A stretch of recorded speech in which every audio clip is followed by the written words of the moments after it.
Good morning, good morning, good morning. My name is Demetrius Knowles. I'm here with Julio Guzman, and we have the esteemed honor. We're at Talk Visual 305. We're at downtown Homestead. We were able to catch the biggest of the biggest fish, guy. We caught a whale, as they would say in the Royal. Now, wait a minute. We caught a whale. So we wanted to say, wait, good morning to you out there. So welcome to Talk Visual 305. Julio, who do we have? We've got special guests in the building with us today. This gentleman, his family name rings bells throughout the city of Homestead, not only throughout the city of Homestead, Miami-Dade, and the state, sometimes even Washington, D.C. They've got a long history of doing great things in the community. He is our current mayor. He is doing wonderful things. He has spearheaded very important projects in the city of Homestead, not only now, but also starting back in the 2000s. Please help me give a warm welcome to Mayor Steven D. Losner. Woo! So good morning, sir, and welcome to our podcast. Good morning. It's great to be here. I appreciate you all having me. Thank you, sir. First and foremost, we wanted to say thank you for everything you have done. Thank you for the things you are currently doing. Thank you for the things you will do in the future as well. We love to give those their flowers. We call it the digital flowers on our podcast. Welcome to Talk Visual 305 downtown, sir. So how are you doing today? I'm doing wonderful. And it's like the Boy Scouts saying, leave things better than you found them. Well said. And that's always been my goal, my vision, that none of us are going to accomplish everything we set out to accomplish, do everything we'd like to do, but make some headway somewhere. Yeah. Correct. Perfect crumbs, right? So, Leo, what do you got? I know we have a list of things we can get into. We always learn about the guests that we have on the podcast, and most of the time we take away some really important history. And the first thing I want to start with is, since the name Losner resonates so well with the city of Homestead, how did your family end up in Homestead? Well, there's an interesting family myth, and I didn't hear, and I don't. It's probably somewhat factual, and I didn't hear it until I was well into my adult years. Is that my great grandparents were immigrants from Romania.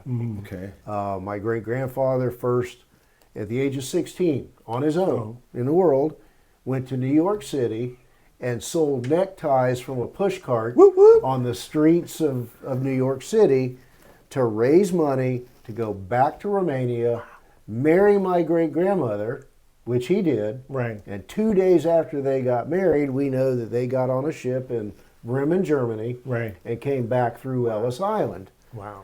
Well, the area they came from, a small town called Huș, Romania, Right. was kind of agriculturally related. And they already knew folks who had settled in the Tampa, Ybor City area Okay. that were involved in many different ways in agriculture. They also had old friends from the old country who were in a business that they were familiar with. They used to call it a dry goods store. Okay. Kind of a haberdashery. Right. More of a the blue collar. Right. For working folks, working Okay. clothes and sewing supplies and shoes and work clothes and so forth. So anyhow, they were in Ybor City, had their first kids, my grandfather being their firstborn, until 1922. And there were whispers that, he may have gotten taken advantage of in a business deal, or some promises made about being able to buy a store, whatever that was. So they decided to look all over Florida and decide where they wanted to end up, to open their own store. And the family lore holds that they narrowed their destination down to Fort Lauderdale Okay. and Homestead.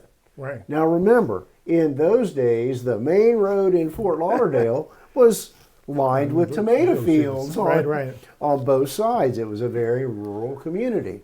And they couldn't decide, so supposedly they flipped a coin. Heads Fort Lauderdale, tails Homestead. That's it. Well, Here we are. Tails Homestead. So off they came. My grandfather once shared, and he was, I guess, 8 years old when they made the trek from Tampa to Homestead, that he remembers a part of the journey being on a log sled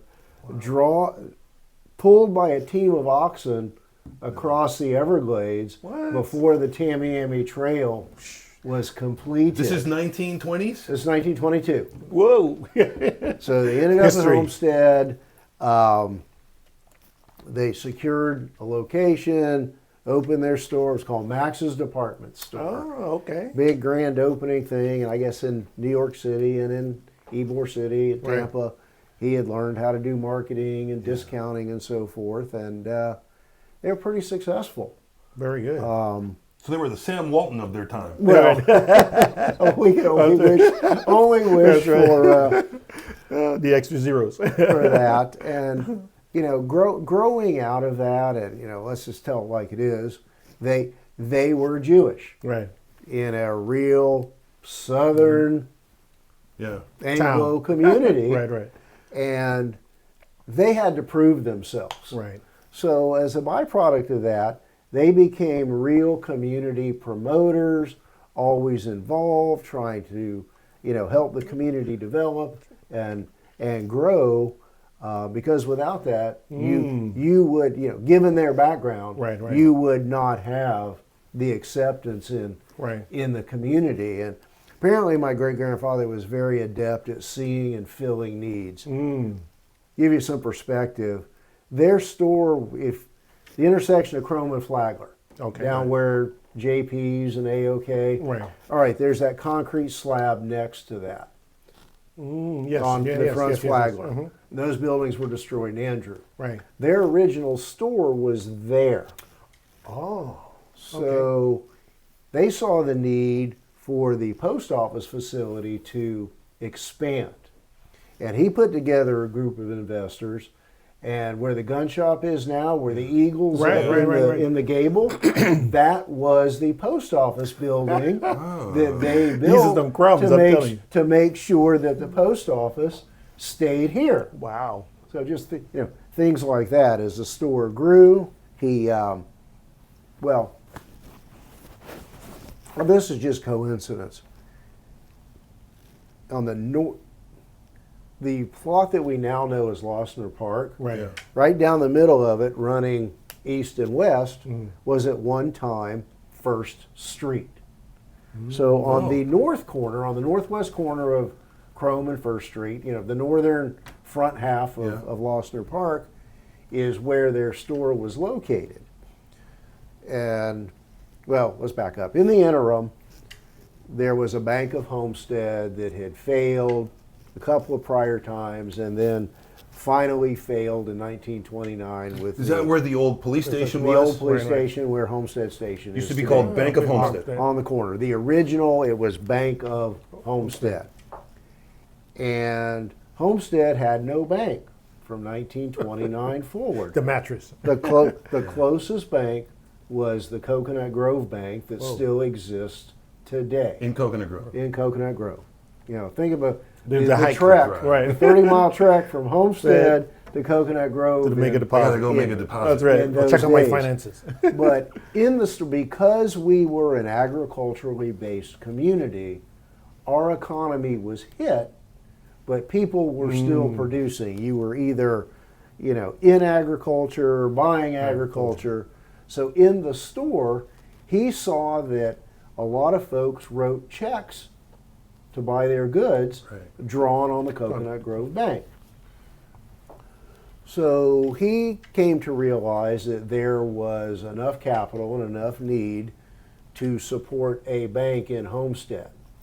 So he put together a group of folks, many of whom, not a lot of local people. They Right. just weren't going to get involved in banking. They Right. were doing agriculture or whatever it was they were doing, and put together a group of folks that he had, the old story of I came over on the boat with you, Right. Yeah. who had become successful, and they went to the Federal Reserve and bought the building and fixtures of the defunct Bank of Homestead in 1932, Wow. and were granted a charter in October of 1932 at the height of the Depression. We were the only bank to successfully open in the entire country doing that in 1932. And the first bank, when President Roosevelt was sworn in, they'll say that was October of 32. In March of 1933, when President Roosevelt came into office, he declared what's known historically as the bank holiday. We were the first bank to pass our examination and be given the okay to reopen. So I think that is reflective of how strong the agricultural economy remained, despite the depression. Right. And I say all that to say this: there was another bank on the northern, back to the northwest corner of Chrome and what was First Avenue. There was another bank in town that had also failed and was shuttered. So, in order to prevent competition, my great-grandfather bought that bank building and moved the store into that building where, by the mid-1930s, my grandparents were married. They kind of took over the store and ran it until sometime in the early 50s. That's it. There were, different hierarchies of who was allowed to sell what. Given the standards of the time, our clientele were, blue collar workers and the black community. Right. The other people had the higher end bridal stores and the glitz and the glamour. the everybody else, and that's a whole other facet of history, racial and religious discrimination. Right.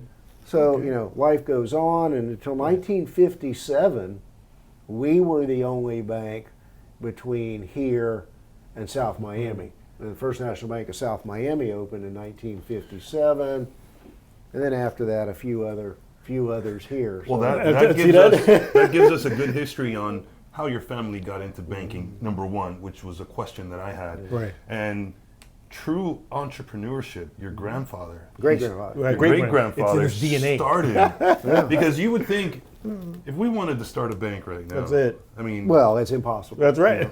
So he just got a group of guys and said, "Hey, let's put our pennies together. Yeah. Let's buy this building and let's go charter a bank." And it happened. So that was the family's first step into banking. True. And then the other bank, because if you think, if you get a group of people, and you're in the Great Depression, hey, you want to open a bank? It's like, you why in kidding the me? world would you want to open a bank? There's That's no it. money. You're trying to spend. But yet they still opened the bank during that time. They capitalized the bank. They put enough money in the kitty to buy the building and the leftover banking fixtures, and to meet whatever the capital requirement was, whether it was $100,000, $1 million, whatever it was, to get approval to open the bank. And it was successful enough that, and look, those guys, they weren't really tied to Homestead. Right. It was an investment, and within 5 years, my great-grandfather was able to acquire more than 50% of the shares, so that it was our bank. That's right. And he controlled it, the man on the ground here in Homestead. And then we fast forward now a little bit. But let me just interject real quick. You've heard me say, our family longevity here and our history and my personal knowledge of things that have happened are both my blessing and my curse. Because sometimes it's difficult for me to be objective because I know too much history sometimes. It's a blessing and a curse. Just like, the first time I ran for office was 1993. Barely lost. Or almost won, however you want to. Glass half full. And, it's an interesting dichotomy that I'm not going to vote for you kind of thing because in 1957 your grandfather wouldn't loan me money. Or, my account was overdrawn or whatever it was. So, there's give and take there. Certainly our city has grown to the level now, and just natural attrition from many old timers dying and moving away, that there's not that real knowledge and recognition or People really don't. Our The newcomers museum. don't care. The mu- They're there for the here and now. But up until a couple of election cycles ago, Right. that was still relevant. Right. When a majority of the voters were more longtime Right. residents, and Right. we no longer have that. Right. So you could have chose to move away. What led you to stay in Homestead and become still a piece of, I guess, a major part of the fabric here? And given our history here and our ties to the community, not coming back after college or law school Right. was never a thought that I entertained. It was just come back and become part of the community. Right. That was an example I had seen from my grandparents, my parents, Right. and You weren't going to break because them of all. our community ties, as a little kid and even as a teenager, I was frequently around a lot of the titans of Homestead business, industry, and politics. Right. So I've said sometime in campaigns that Homestead is in my DNA. Right. We were always immersed, and probably you call it now a weird little kid that Right. I know way too much, Yeah, and heard way too much. That's for, it, that's it. You guys used to sit at Tony's. Remember Tony's Donut Shop? a non-adult. Yeah. Not so much. My grandfather, maybe not my father. Well, the new Tonys, Yeah. the new Tonys. But things were almost drawing to a close at that point. So I never really gave any thought. And then Hurricane Andrew hit, Great. and we're trying to figure out, okay, how are we going to rebuild our home? Right. My office is blown out. We need to get an office trailer. And I was 32 years old when Right. Andrew hit, kind of baffled by the bailout mentality. Right.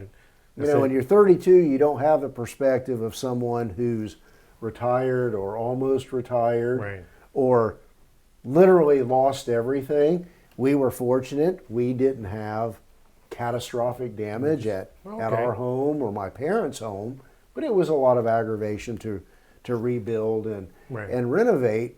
And I was kind of puzzled by, from the perspective of being the Right. naive 32-year-old, why are you guys leaving? Right. We're going to build it. Little did I know that the fabric of our community was forever torn, Right. and we were never going to be the same again. Right. Now, do I regret not leaving? Absolutely not. There you go. And it's funny, the other day, my wife and I were talking about, when we were searching for our first home, and we looked at several homes just outside the city City limits, limits, right. and out in the Redlands, and for what number of reasons, mostly affordability, Right. we ended up buying our first and both of our homes within the city of Homestead. Okay. And talking about how different things might have been had I not lived Within the city limits. Right. I mean, certainly, as fate had it, just prior to Andrew, the firm I was with on Brickell Avenue, those partners decided to go their separate ways. So I had gone into partnership with two local attorneys on July 1st, 1992. So, I had my practice here. So I still would have been practicing, but how different things might have been Right. had we been able to acquire one or more of the homes that we looked at before we settled on what we could afford, Right. quite Right. frankly. Right. Well, it seemed to have worked out. I mean, It worked out. It very worked well. out.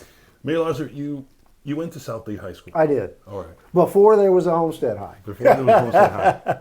Okay. Did you play sports there?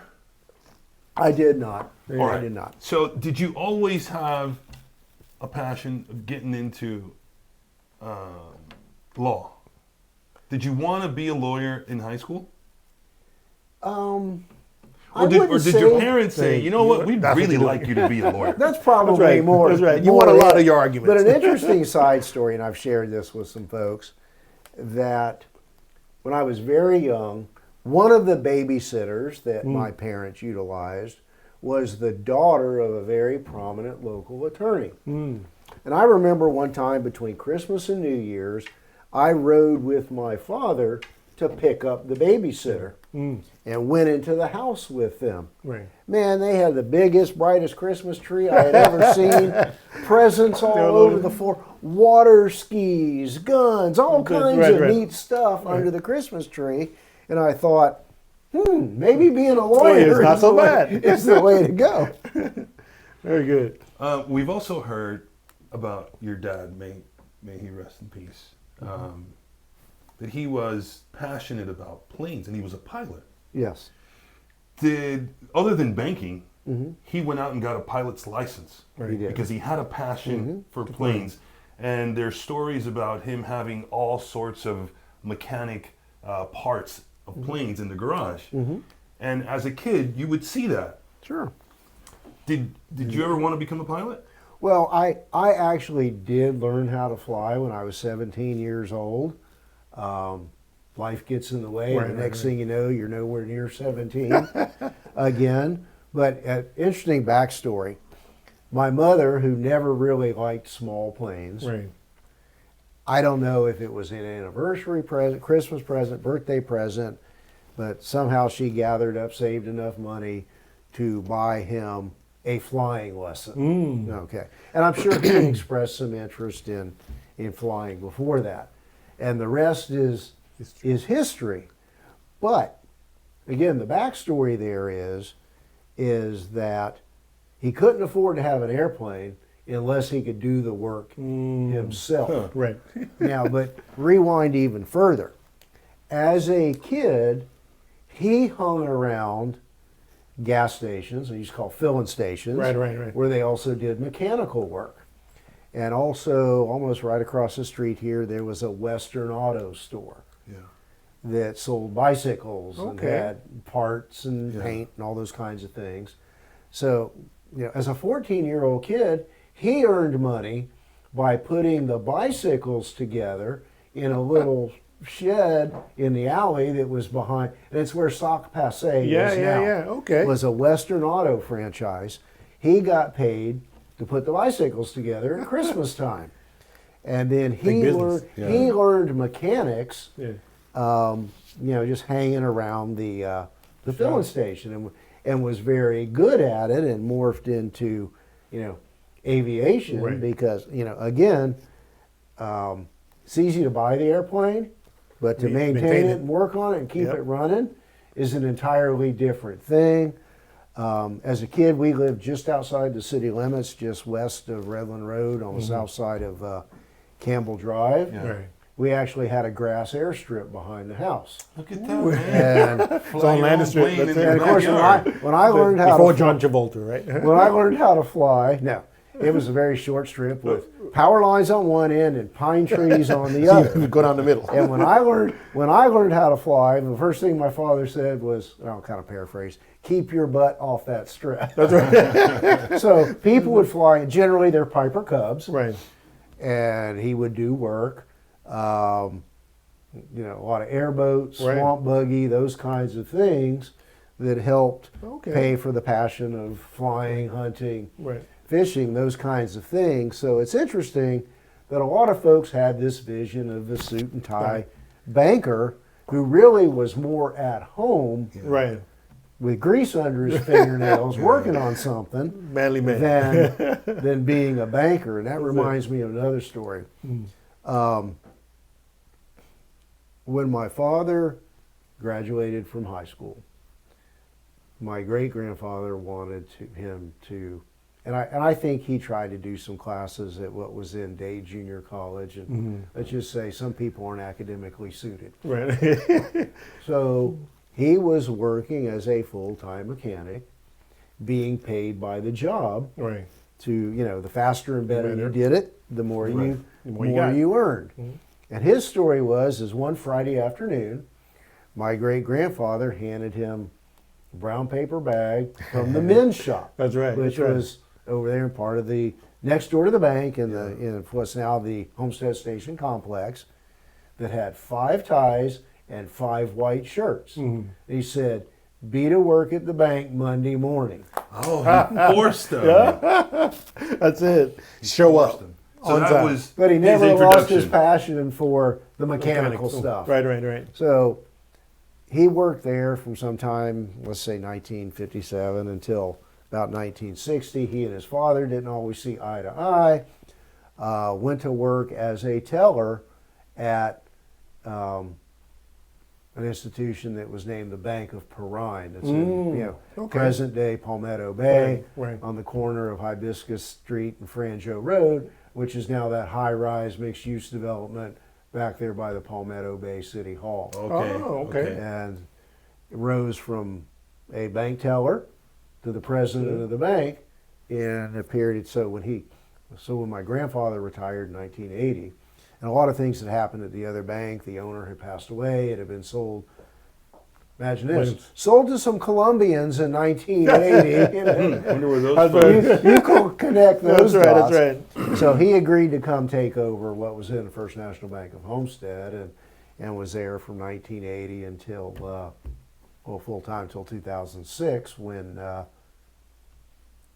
Look, the regulatory environment is not beneficial for small hometown banks.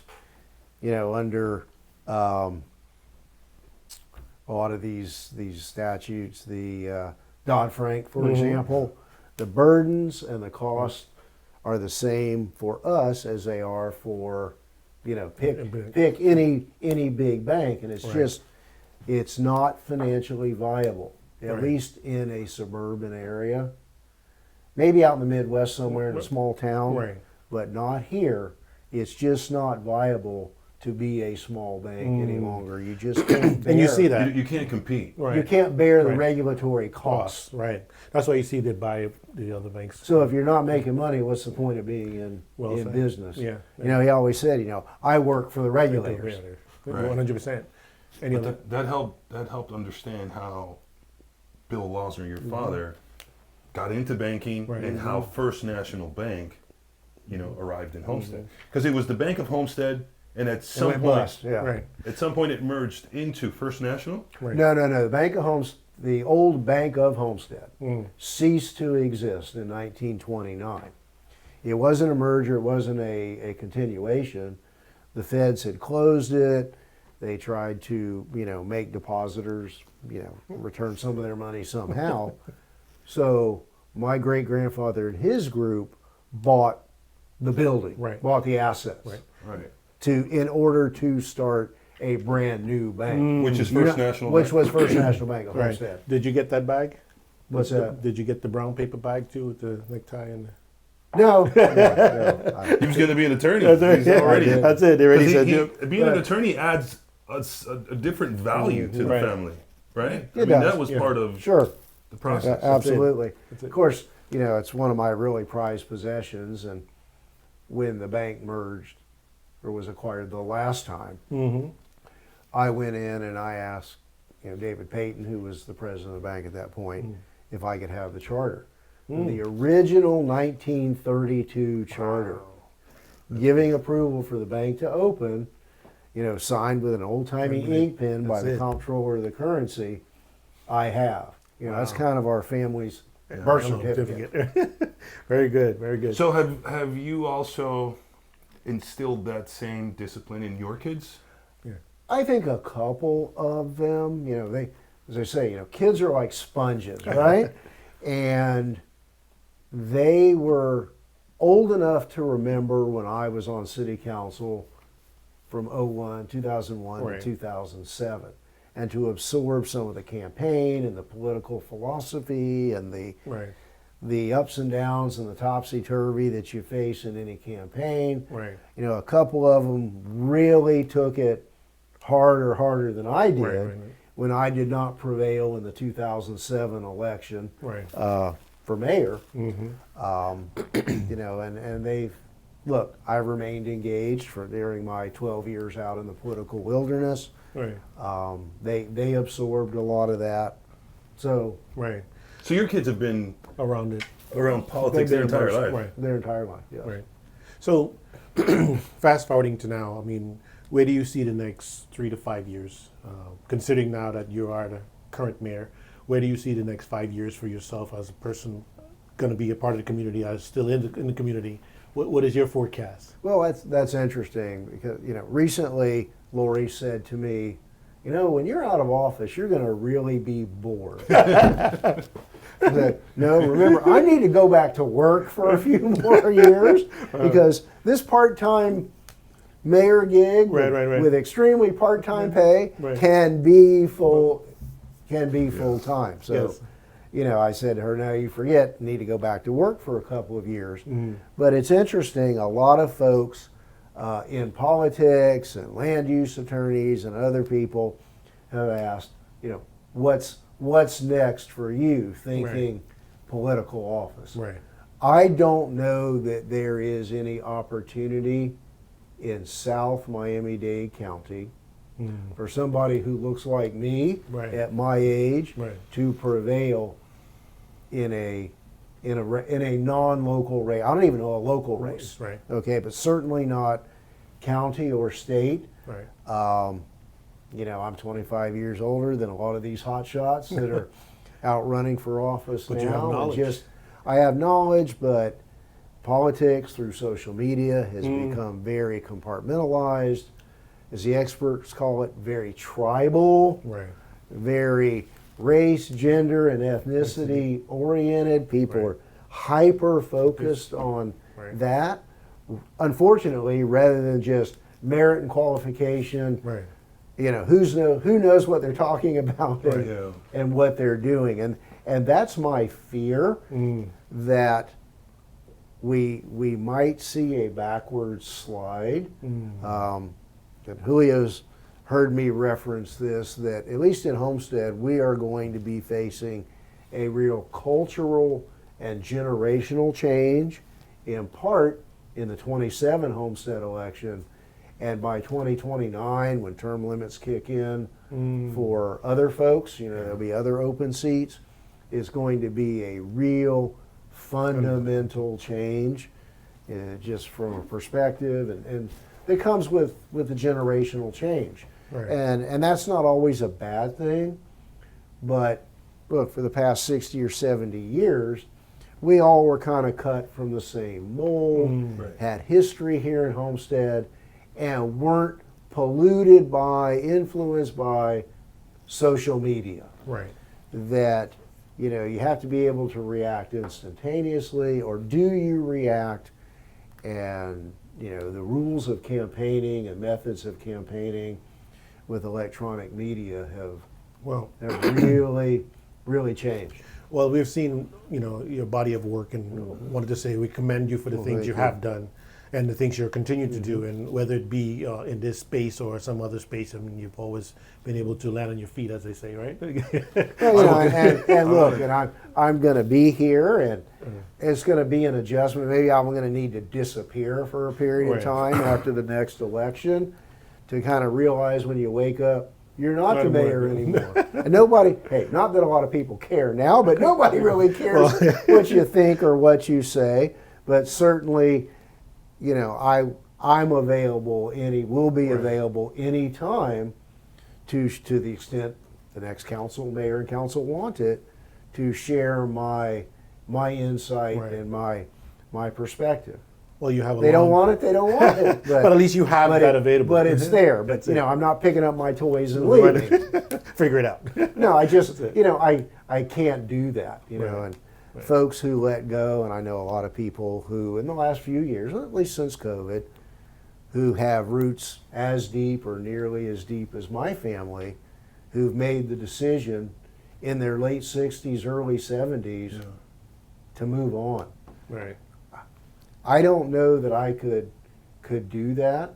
Just too ingrained. For all the things that we paint as negative here, whether it be traffic and growth and all of those things that go along with that, I still can pick up the phone and call a contractor, a carpenter, an auto, who knows me not by my phone number but by my voice, and I know them in that manner. So you'll be sticking around. I'll be here, which is good, because they say if you're ever going to leave, leave while your kids are still in school, so that you create that that network through school, church, whatever that may be.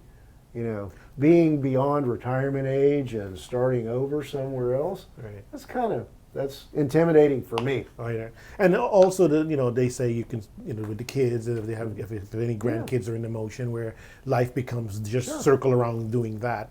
But most importantly, you've left considered a legacy behind, and the family. You have generation, which is always good to see, and the generation. A lot of times, people only know as far as mom and dad, and grandparents. I want to say that carried on. some would think that you were privileged to be around, your great-grandfather, your father, and when you guys got into politics, you had your ear. So it's given you kind of experience that others may not have been privy to. But if you're speaking you're speaking to the audience, and there's a person coming out of college or junior college, and they want to get into politics, what could you leave them with on what to expect or what they should maybe focus on? Right. I would encourage them not to view it as getting into politics, but doing elected public service. I love the public service. You can do things from an elected position that no matter how connected and how ingrained you are, you cannot accomplish by being a mover and a shaker in a community. So I would encourage them to try to keep the perspective that it is a different level of community service, public service, because the politics really stink. Yeah. And would encourage them to really examine, are you there always looking to the next office, or how it can benefit you, or think long and hard, are you really there to leave the community better than you meet it. To do something? And folks have said, well, maybe you should run for a state legislative seat. I don't really see being able to accomplish anything there. I think that you can see real, tangible, more immediate results here. Right. Because the reality is unless you are in leadership in Tallahassee or have a lot of tenure, you're just a cog in the wheel. Get out the way. There's not a whole lot you can accomplish probably your first couple of terms as a state rep. Not that our state reps haven't done a great job and have done what they could, but the overriding is that you don't get to have initiatives. Right. Your initiatives are what leadership tells you your initiatives are going to be. So, in this term or any term, I mean, do you see it to be exactly what you would want it to be? What was your vision going in for Homestead? Why did you choose to say, you know what, I'm going to throw my hat in the ring at any point to become the mayor? Well, in 2019, there was clearly an opportunity. There was no incumbents were running. I saw, the city, there was a lack of code enforcement. Our processes and procedures were not modernized. A friend of mine uses a saying, we were still farming with mules. And that's well said. So I kind of look at two things as legacy or accomplishments if I walked away from office today, left office today. The inside baseball, the change of the culture inside City Hall and the police department, the professional, proactive, modern, educated leadership throughout the city that recognizes where our shortfalls are. Okay, that's kind of inside baseball, but it's creating that foundation. I mean, every day we are still faced with things where we find that either someone failed to do or did improperly that hamstring our efforts today. Kind of just going through the motions and taking home some really nice paychecks versus performance and accountability today. So that would be the first prong. The second prong would be, and although I'm disappointed that we don't yet have anything on the old City Hall site, that we are going to have a world-class facility in Homestead Regional Park at someone else's expense. That was 100 acres that had languished for years. Right. This community needs that activity hub and park hub. Right. So that continues to go forward. We have some interesting discussion last night and proposals for a similar but much smaller scale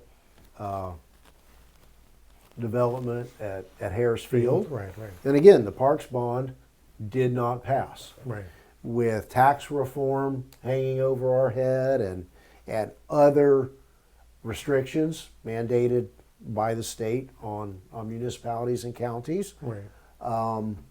The old days of a city doing its own park or doing its own facility Right. are probably over. Right. Certainly at our financial range of city, that we are going to have to enter into these, what they call P3, a public-private partnership, Right. Right. Right. to accomplish that. And you would be on board with that. And absolutely. And look, there are a million details to iron out. Right. I think we can get there. We got there with the first sports hub proposal Right. for the regional park.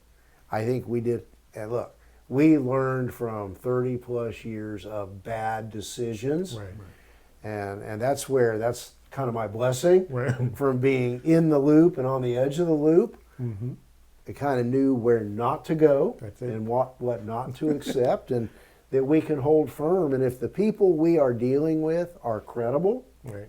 they'll meet us halfway. And time will And, tell. and we have that. Yeah. And I need to go out to the regional park. It's been about a month since I've been there. I understand that Some stuff is done. the Julia, that the baseball fields are planted, the professional grade grass is coming in, the lighting's done. It's just a matter of that grass growing in, and the baseball component is ready to go, still doing earthwork and underground infrastructure for the balance of the greens fields. But like to see that. they are on schedule. Our last conversations were that, barring any great catastrophe, Right. economic meltdown, weather event, Right. that summer of 28, the 10,000 seat arena will be completed, Ooh, that's it. which is important because that allows us to go ahead and plan that the 2029 rodeo, Woo. the end of January, 1st February of 2029, Right. will be We held held there. at that arena. Well said. And remember, that opens up 5 to 7 acres of the area at Harris Field that has been under the exclusive use of the rodeo arena Right. to reimagine that area, Right. whether it be pickleball courts or beach volleyball, any number of things. Right. We have the opportunity to expand. And Well, as we say, we have consultants working on that now and kind of helping us with some visioning Right. there. well, they truly say the future lives here. Homestead is where It it's does. at. It does. I got some rumors I want to clear up. Okay. People are asking about Flanagan's. They think because Flanagan's has recently done a deal with Cutler Bay or starting to break ground at Cutler Bay that they may have selected that site over Homestead. Can you shed some light on what's happening with Flanagan's? Flanagan's is still coming. Right. Our site is very unique with respect to access, particularly US 1 and median cuts. Remember that while generally they're taking the library site, Right. the library site had really strange boundaries. Right. New legal descriptions had to be created. Cross easements had to be created and drawn so that Flanagan's was assured of its access from both Campbell and US 1, and that we did not hamstring future development of the balance of the parcel. So while that sounds really boring and technical, because it is, those are the factors that are creating the delay. Right. There are some approvals, administrative approvals for some of that needed to be processed through the county. The state also looks at some of the issues with US 1. I understand we're through that now so that we can have a closing. The demolition of the old library is on them, and it will Okay. be coming out of the ground. And I guess the easy answer is that the Cutler Bay site was an easier site to develop. but that does not mean ours is off the table. So ours is still on the table. Ours is still on track. Get up, guys. It's still coming. Hopefully, maybe not next 4th of July, but maybe 4th of July of 2028. That's it. We can enjoy some great Flanagan's ribs. The next question, or the next rumor is, the city is not doing much to handle the synchronization of the street lights.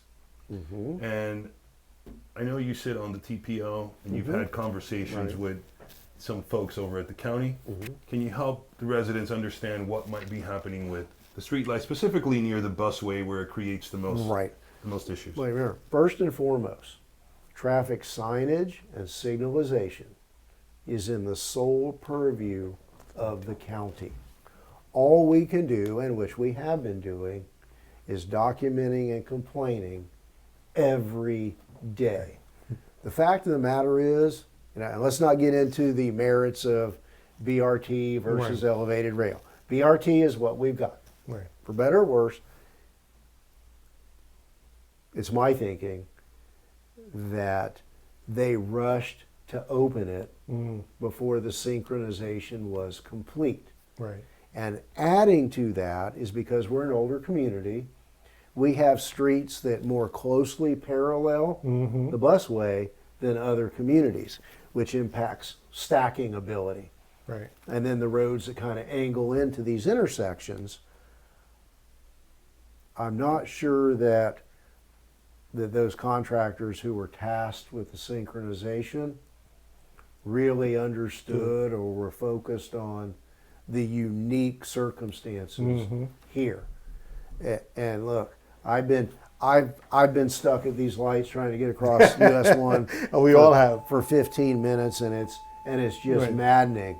And at one point, I told our 2 county commissioners, the public works director at the county, and the county mayor, if you don't show me you're getting something done, I'm publishing your personal cell numbers, and you can deal with it. That's it. With the people. Now it's interesting, and I don't think it's because school is out, because the delays really weren't geared to school going in or out. It was all day long. Over the past week or so, I've noticed that there seems to be far less of chaos. Oh yeah, we have seen. I mean, even coming here, we kind of crossing it. It seemed to be moving a little better. That doesn't mean anything during a hot traffic day and you're trying to get home or trying to get to work or trying to get across town. But as an interim step, we had requested the county to go back on a temporary basis. To go back to leave the cross arms up and not give the buses priority for the intersections, including 288th Street all the way to the south end. Because again, we have a unique layout of roadways that don't exist further north. So until you get it solved, at least help us. It's not going to make that big a difference on the ridership, on the duration of the ride from point A to point B. No, the county declined to do that, but that was the city's position that, hey, we have chaos. Our folks really need help. Now, if those arms were there and there was a train, the train is really long. Can imagine that being today with the train. So we would have had the same sort of But not issue. only are the lights out of sync, but the arms are out of sync with the lights. Yes, we would have really been in trouble with the train. And it's easy to sideline quarterback. But clearly, that system was not ready to be opened when it was opened. And it's probably a function of it was already 2 years late from when promised when it did open. So when do you think we'll see relief or the problem to be completely resolved? Is that years I don't or know months? that the problem can be completely resolved, but based upon the progress I've seen since we first talked about this in February, January. As a matter of fact, several of those folks came to the council meeting and talked about what they were doing. And we've seen evidence of crews in place in Deep South Dade. So, I want to be optimistic and say, months or a few months. And probably not all intersections at one time, they seem to have this process of, we do this intersection, go to the next, Right. and go to the next, rather than a comprehensive fix. Mayor, the other question I have is, the general public typically thinks that as mayor, you have the authority and the ability to make changes with the snap On of my a own. finger, right? And the business community for a long time has complained about, the lack of service that they get in our building department. And I hear it, I've seen it personally. That department needs help. What do you think is the best way to address the needs of the business community to start to change the narrative of Homestead is not Right. business friendly? I know that doesn't happen overnight, but No, it what doesn't. kind of steps do you think need to be put in place Well, for and that to start? as you know, we've already started that. We have, for homeowners, Right. a concierge service that if you need to do a pool enclosure or want to replace your front door, Right. minor things, do some windows, impact windows, which we all want everybody to do. Right. There is an expedited method for that. We now have the online portal Right. for both filing for permits, monitoring that, and calling for inspections and seeing your inspections. So those systems are already in place.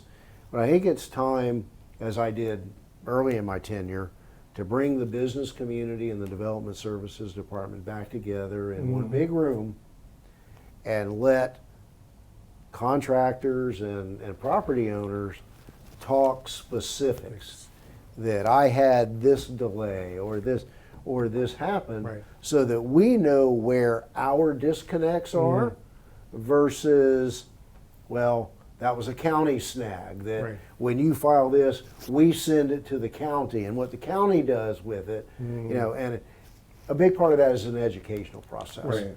That a lot of the burden we pass along is county imposed. Wow. Okay. And also because sometimes there are reports or comments made by a plan reviewer that doesn't get to the property owner. It gets to the engineer who submitted the application, and maybe the engineer's got a stack of other clients that he's working with, and it just kind of Exactly. gets stuck in the Stuck in the- shuffle. right. And then the owner is saying, man, they've held it for 8 months, Right. and I haven't got anything back. And then when you look at exactly It was actually right, Right. it was turned around. non-responsive Right. of. So I think if there was a way that everybody was Sure. included Right. and everybody knows what is required, then you can Yeah. get information addressed You think much make- faster. And I see a lot of that when folks come to me and say, "Hey, can you look into this for me?" Right.